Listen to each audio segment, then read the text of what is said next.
We're going to see Michael Jordan. We're going to see Michael Jordan. We're going to see Michael Jordan because we got good tickets. We went 500 miles. Hey, was I supposed to bring the ticket to the sandwiches?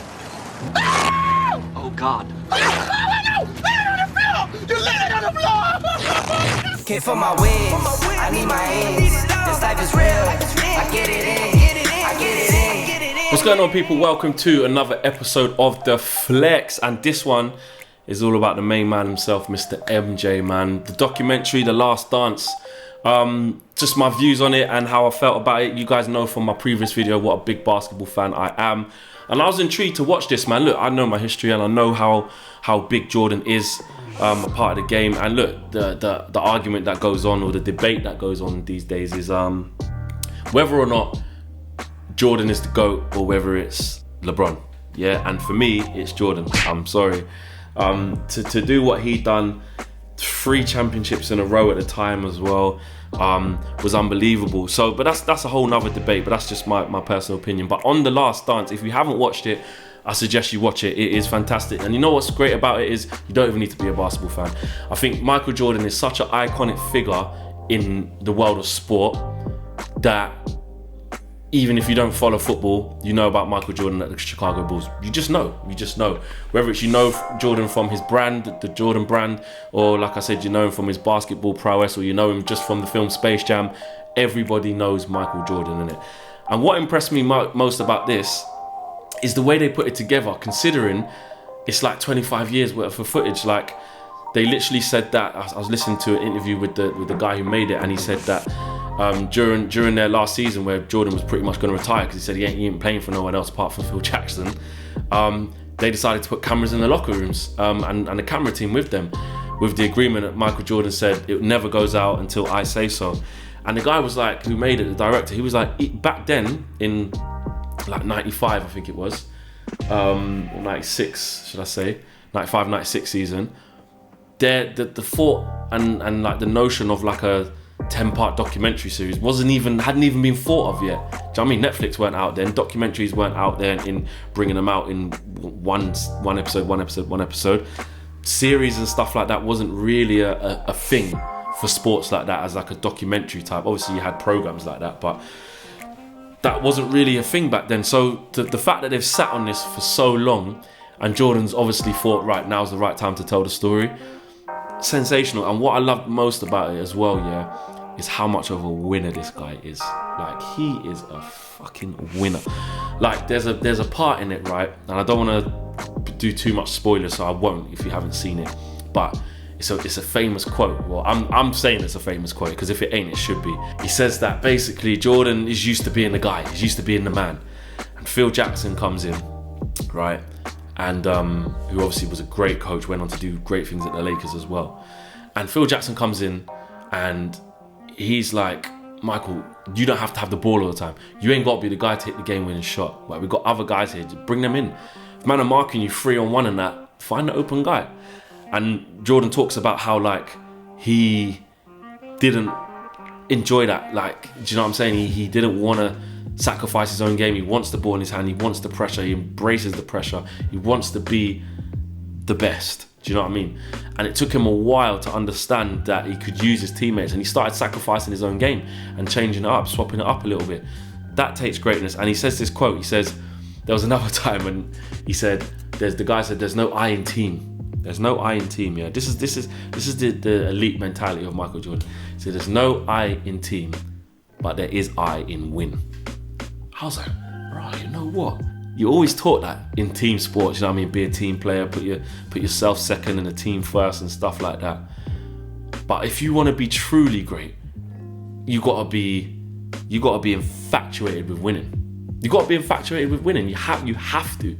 You absolutely have to be infatuated with winning, because if you're not compulsively in love with winning, then it's okay to lose, if you get what I'm saying. And to these guys, to these professional athletes, people like Michael Jordan, losing is not an option. And when you see his reaction, again, I won't spoil it too much, but his reaction to how he is when he gets that first championship and what it means to him, how he holds that trophy, it's like he just can't let it go. It's like everything he's been waiting for, people telling him he couldn't do it, people saying the Bulls are shit.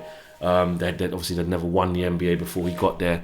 And the struggle that he even had to make it at the Bulls was insane. Right through from North Carolina when he was at college, smashing it up, coming through the ranks, the choice to go pro, and his coach made it. It just shows a whole elite mentality. Do you know what I'm saying? Even down to when Jordan's playing cards with his friends or playing golf, he just wants to win.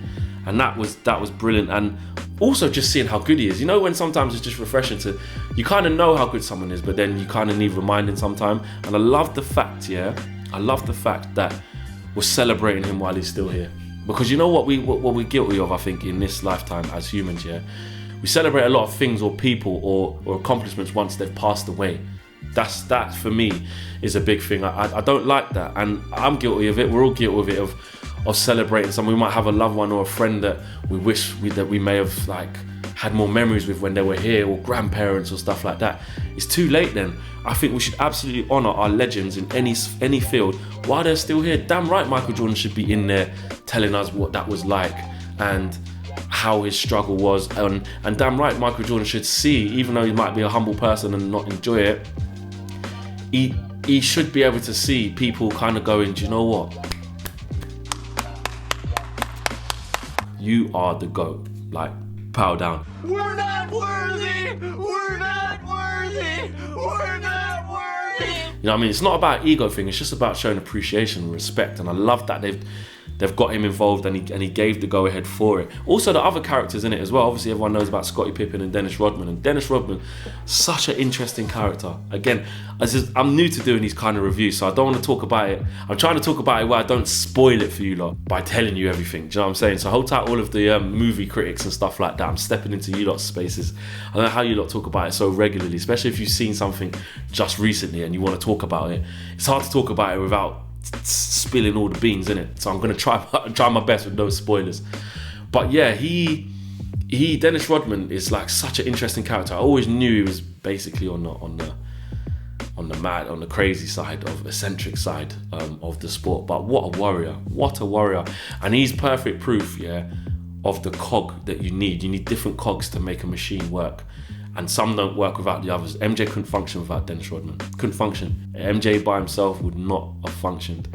He was the leading defensive player in the league for years. The best defender in the NBA, without a doubt. Probably is the best defender in the history of the NBA. He is unbelievable. And when you see what he used to do, what his role was in the team, like I said, when you see, I'm not going to tell you, it just shows you how important the different cogs are and what a complex person Dennis Rodman was.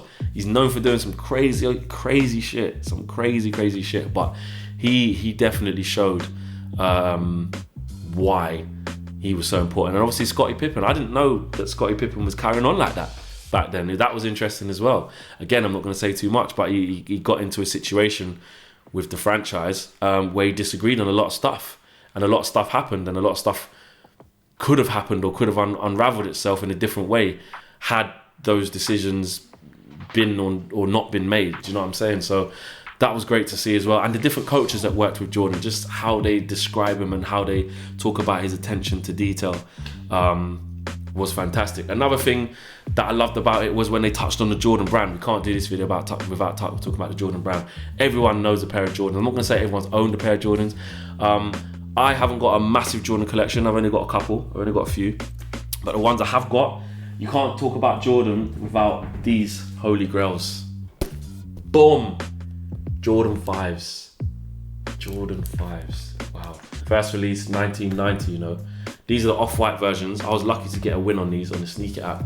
Anyone trying to get these, you lot know how hard it is to get these on the Sneaker app. I do the double lace and put the black and the red. They come with white ones as well, which is on my right foot. But obviously Virgil doing his thing with the off-white inside. But these were a holy grail. You can't talk about Jordans, and not talk about these. Just the detail on them is mad. Like, I see a lot of people cutting holes in these as well, trying to make them so you can wear the socks and stuff like that. No, I ain't doing that. Man, cutting holes up here and down there, I'm not doing that. Like, the lace lock was like a significant part of Jordan 5s. And a few other Jordans as well. I think Jordan 6s as well, yeah. I just love these. I love these. They're just so retro. And I love the fact that Nike and Jordan are starting to bring all of these back out. And if you know about Off-White, you know how hard it is to get that. Another one, yeah. You can't talk about Jordans unless you're talking about the Grail, the Holy Grail, yeah. You see these Jordan 11s, bread versions, yeah. They call them bread because of the black and the red. This is like, you know, you in football, you know, you got like iconic colorways. So if you're talking about Adidas Predator, yeah, you're talking about white, red, and black. There's something about black, red, and white, yeah, that just goes. And these are another one, Jordan 11s, and the patent that used to come around, patent Never that just comes around to give that shiny effect. They're just super slick, man. These came out in '95. They are sick. Obviously, Jordan 1s have come out massively now and come to high prominence. I've got a few of them on order actually. Some of them coming, so look out for those. I'm gonna be doing some trainer unboxing and showing you like my trainer collection, but I have to admit, I'm a trainer head, but I've never been in a position until kind of in my later adult years where I've been able to actually buy a lot of trainers, to be honest with you. So coming up, I've always loved a lot of trainers, but I'm not one of them guys that can go back in the archive and say, yo man, I got these Jordans brand new in the box from like 98 and stuff like that, or from 2002, I got the OGs, or I got these, or I got that. I'm starting a little thing, but I've always been into it, but you know what it's like, it's very difficult to keep up. There's new trainers coming out every single week. Very, very hard to keep up. So I am into trainers, so even if I'm going to review trainers that I don't have, I'm still going to do that. But for me, yeah, my Jordan thing, especially after, and you know what, especially after watching The Last Dance, yeah, it kind of makes you feel so nostalgic that you want to go and get the Jordans, and that just shows how powerful the Jordan brand is. Because now I'm like thinking, shit, you know what? It's not good enough. I should have got those the Fire Reds 5s that come out the other day. Had them in the basket, and I was like, should I? Buying too many trains right now. Let me just chill. But I should have just done it. I'm only going to end up going and paying over for them on resale anyway. So yeah, I'm always trying to get a new cop. But it just shows you how powerful the Jordan brand is. I need to add some Jordan 1s, I want to add some Jordan 4s, and I want to add some Jordan 6s. They're my favourite. I've got 11s already, and I've got the 5s. A lot of the other ones I don't actually like. I think a lot of the Jordans I just find ugly. Anyway guys, Last Dance, check it out man. If you haven't watched it yet, you need to. Don't matter if you know, it don't even matter if you don't even understand the rules of basketball, you never watched a basketball game in your life. Just check it out just to see what a great he is. I'm here in my Chicago Bulls hat. Shout out New Era, the plug, sending it through. They sent me a batch of goodies before lockdown comes, so big up to New Era Europe for that. But yeah, and they go, hey, you know what? They go with the trainers. Look at that, boom. They go. You gotta match the shit. But yeah, I'm after lockdown. I'm definitely gonna continue on the Jordan trail, which I already started before Last Dance come out. So I'm not just jumping on. But if you haven't seen it, make sure you lot check it out, man. And let me know who your GOAT is. Do you know what I'm saying? There's a lot of GOATs in the NBA.